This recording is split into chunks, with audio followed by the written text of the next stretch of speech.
જય શ્રી કૃષ્ણ, રાધે રાધે. અત્યારે ગણેશ ચતુર્થી ચાલે છે તો ગણપતિ બાપ્પા માટે મોદક તો બનાવવા જ પડે. તો ચાલો આપણે મોદક બનાવવાની શરૂઆત કરી લઈએ. તો એના માટે મેં એક વાસણ લઈ લીધેલું છે. એમાં 1 લીટર ફૂલ ફેટ દૂધ લેવાનું છે. મેં અત્યારે ભેંસનું દૂધ લીધેલું છે. આપણે 1 લીટર દૂધને બરાબર ફૂલ ગેસ પર ઉકાળી લેવાનું છે અને એનું રબડી ફોર્મ આવે ત્યાં સુધી આપણે રાહ જોવાની છે. લગભગ 15-20 મિનિટમાં આ ટાઈપનું ટેક્સચર તમને મળી જશે. તો રબડી જેવું થઈ જશે. લગભગ 200 ml જેટલું બાકી રહેશે દૂધ તમારું. હવે આપણે એમાં સુગર નાખી દઈશું. ખાંડ તમે તમારા હિસાબથી તમારે જેટલી નાખવી હોય એટલી નાખી શકો છો. મેં અત્યારે 2 ચમચી નાખેલી છે, આટલી ઇનફ છે. જો તમે વધારે ગળ્યું ખાતા હોય તો થોડીક વધારે લઈ શકો છો. હવે આપણે મોદક માટે સ્ટફિંગ રેડી કરી દઈશું. તો એના માટે મેં 2 ચમચી કાજુ લીધેલા છે, 2 ચમચી બદામ લીધેલી છે અને 2 અખરોટ તોડીને લીધેલા છે અને 7થી 8 નંગ જેટલા પિસ્તા લીધેલા છે. પિસ્તાનો થોડો સોલ્ટી ટેસ્ટ મીઠાઈમાં ખૂબ સારું લાગે છે. એકલું ગળ્યું ખાવાથી તમને આમ મજા નહીં આવે, એટલે મેં થોડા સોલ્ટેડ પિસ્તા લીધેલા છે ને આ રીતે દરદરું તમારે મિક્સરમાં પીસી લેવાનું છે. હવે આપણે જે ગરમ કરવા માટે દૂધ મૂકેલું એમાં આટલું જ રાખવાનું છે આપણે રબડી ફોર્મ. હવે એમાંથી 3-4 ચમચી જેટલું આપણે લઈ લઈશું, કેમ કે સ્ટફિંગ બનાવવાનું છે એટલા માટે. અને જે બીજું વધેલું છે એમાં આપણે ઓરેન્જ ફૂડ કલર નાખી દઈશું, જે આપણે બહારનું ટેક્સચર બનાવવાનું છે એના માટે. તો કલર બરાબર મિક્સ થઈ જાય પછી આપણે અડધી વાટકી જેટલું ટોપરું લીધેલું છે. છીણેલું પણ લઈ શકો છો. મેં અત્યારે પણ ડ્રાય ફ્રોમમાં જે આવે છે છીણ એ લીધેલી છે. તો આપણે આ સ્ટેજ પર આપણે અડધો બાઉલ જેટલી ટોપરાની છીણ નાખી દઈશું અને બરાબર એને હલાવી લઈશું. પ્રોપર રીતે સરસ રીતે હલાવી લેવાનું છે. અને માવો ખૂબ ગરમ છે એટલે ટોપરું એમ જ શેકાઈ જશે.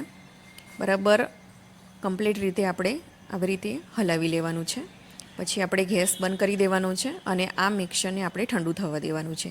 હવે જે આપણે જે બીજું રબડી રાખેલી હતી થોડીક 3-4 ચમચી જેટલી, એમાં આપણે ગ્રીન ફૂડ કલર નાખેલું છે. આ બધા જ કલર હું અત્યારે ઓર્ગેનિક યુઝ કરું છું. જો તમારી પાસે ઓર્ગેનિક કલર હોય તો જ તમે યુઝ કરજો, બાકી પ્લેન જ રહેવા દેજો એમ જ. તો હવે આ રીતે થોડું મિક્સ થઈ જશે. અત્યારે આ બધું ગરમ જ છે. હવે આ ગરમમાં જ આપણે જે ડ્રાયફ્રૂટ મિક્સ આપણે જે ક્રશ કરેલું એ અત્યારે આપણે આ મિક્સરમાં નાખી દઈશું અને બરાબર રીતે હલાવ્યા કરીશું. આ બધું ગરમ છે એટલે સરસ રીતે એમાં મિક્સ થઈ જશે. જેમ જેમ જરૂર પડે એમ થોડું થોડું આપણે એડ કરી દઈશું.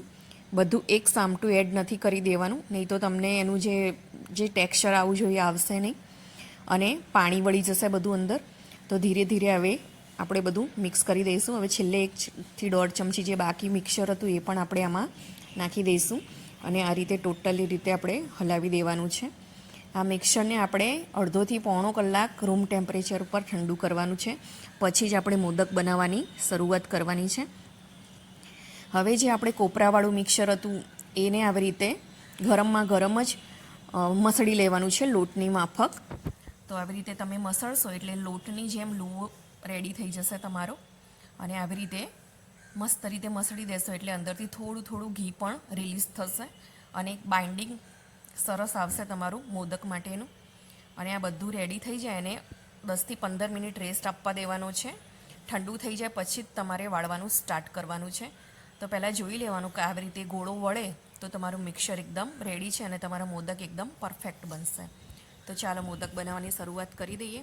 હાથેથી પણ મોદક બનાવી શકાય છે, પણ મારી પાસે અત્યારે સમય નથી અને દાદાની આરતીનો સમય થઈ ગયો છે અને ભોગ લગાવવાનો છે, એટલે હું અત્યારે ફટાફટ આ રીતે મોલ્ડમાં જ કરી દઉં છું. તો પહેલાં આપણે કોપરાનું મિક્સર લઈ લઈશું. એને આવી રીતે સ્ટફિંગમાં ભરી દેવાનું છે. વચ્ચેથી આપણે સ્ટફિંગ લઈ લઈશું અને બરાબર દાબીને આપણે ભરી લેવાનું છે. અને છેલ્લે પછી કોપરાના બંધ કરી દેવાનું છે. કોપરાથી આપણે બંધ કરી દઈશું.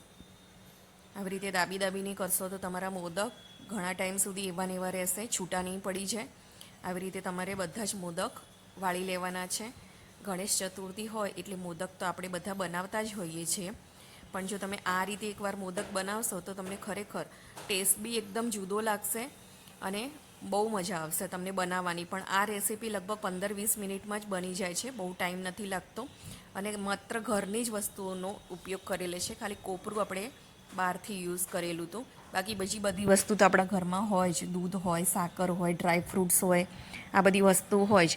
જો તમે ટોપરાની જગ્યાએ રવો લેવા માગતા હોય તો રવો પણ લઈ શકો છો, પણ એને બરાબર ઘીમાં સાતળીને લેવાનું. પછી તમે ટોપરાની જગ્યાએ રવાનો યુઝ કરી શકો છો અને એને પણ આવી રીતે બહારથી એનું લેયર બનાવવાનું અને અંદર ડ્રાય ફ્રૂટનું લેયર બનાવવાનું. તો હવે આપણે ફાઇનલી બધા જ મોદક આવી રીતે બનાવી લઈશું. દાબીને સરસ મોદક બનાવી દેવાના છે.